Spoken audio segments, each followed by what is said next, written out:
حضرت ابن عمر رضی اللہ تعالیٰ عنہ سے روایت ہے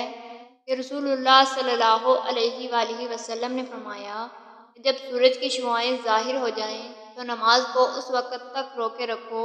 جب تک سورج اچھی طرح ظاہر نہ ہو جائے،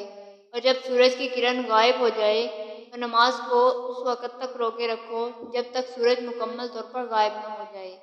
صحیح مسلم حدیث نمبر 1926۔ حضرت انس بن مالک رضی اللہ تعالیٰ عنہ سے عصر کے بعد کے نفلوں کے بارے میں پوچھا تو انہوں نے فرمایا کہ حضرت عمر رضی اللہ تعالیٰ عنہ عصر کے بعد نماز پڑھنے والوں پر ہاتھ مارتے، اور ہم رسول اللہ صلی اللہ علیہ وآلہ وسلم کے زمانے میں سورج کے غروب ہونے کے بعد مغرب کی نماز سے پہلے 2 رکعتیں پڑھتے تھے۔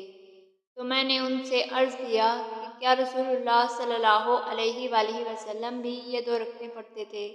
انہوں نے فرمایا آپ صلی اللہ علیہ وآلہ وسلم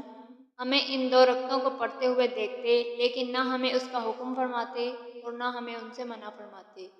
صحیح مسلم حدیث نمبر 1938۔ حضرت ابن عمر رضی اللہ تعالیٰ عنہ سے روایت ہے کہ رسول اللہ صلی اللہ علیہ وآلہ وسلم نے 2 جماعتوں میں سے ایک کے ساتھ 1 رکعت پڑھی اور دوسری جماعت دشمن کے ساتھ پڑھی، پھر یہ جماعت دشمن کے مقابلے میں کھڑے ہونے والوں